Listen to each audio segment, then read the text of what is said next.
Everyone, young and old alike, gather around the radio tonight at 8 o'clock to hear Winchester Radio's newest bone-chilling radio drama. On tonight's horror drama presents Ruth Ann Music's West Virginian folktale called A Head and a Body. This folktale tells of a sordid love affair about a woman named Mary Meadows and her two deadly gentlemen suitors. Listen to tonight's story to find out what or who really is making that echo in the well. Tonight on Winchester Radio Horror Dramas, we will gladly and proudly tell you the tale of a head and a body. In an old homestead near Mount Harmony 150 years ago lived a beautiful young woman named Mary Meadows. Every man for miles wanted her for his wife, but she only cared for Tom Dixon, who, like herself, was young and handsome. The wedding day was set. The big cabin was made ready. The marriage took place. The young couple seemed to be ideally happy. Some of Mary's many admirers were very disappointed over her choice of Tom Dixon. One man especially seemed broken-hearted. His name was Jack Wilson. He was an odd person who never forgot anyone who got in his way. As months passed by, he got worse. He couldn't talk to anyone. He always was in the woods. People saw less and less of him. Soon he was a type of wild man, bearded and dirty, with clothes and rags, and eyes that had the look of a maniac. While in Fairmont one day, Wilson saw the young wife alone and started at once to run toward the river and to the ferry to take him across the Palatine and the road to Mount Harmony.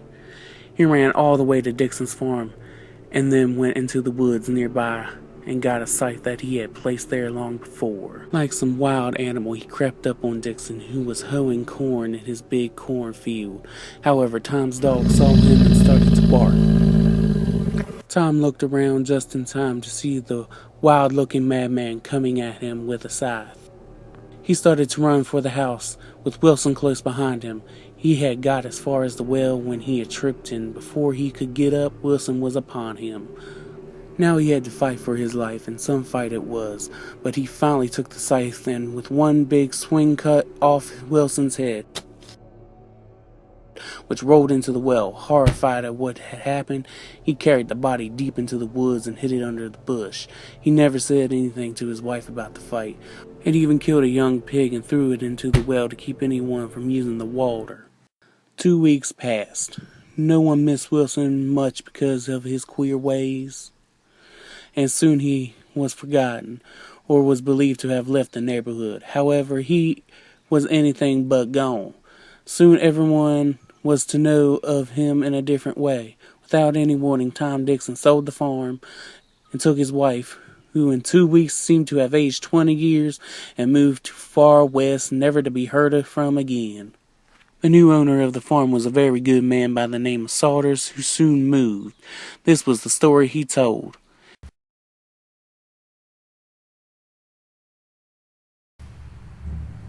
Every night at 8:30, when the moon was full, he would hear a deep voice call out, "Where's my head?"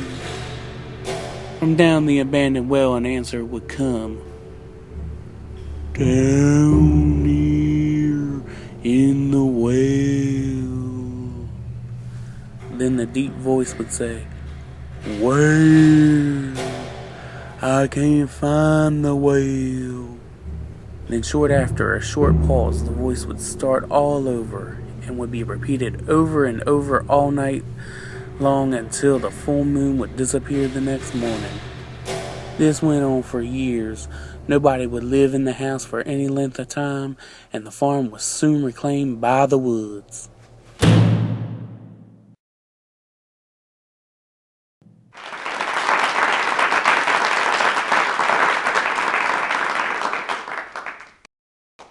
I hope that welling in the old metal well does not keep you up too much tonight, kiddies. Nighty-night, and have devilish nightmares, ghouls and goblins. This has been a Doug for Sound Design production.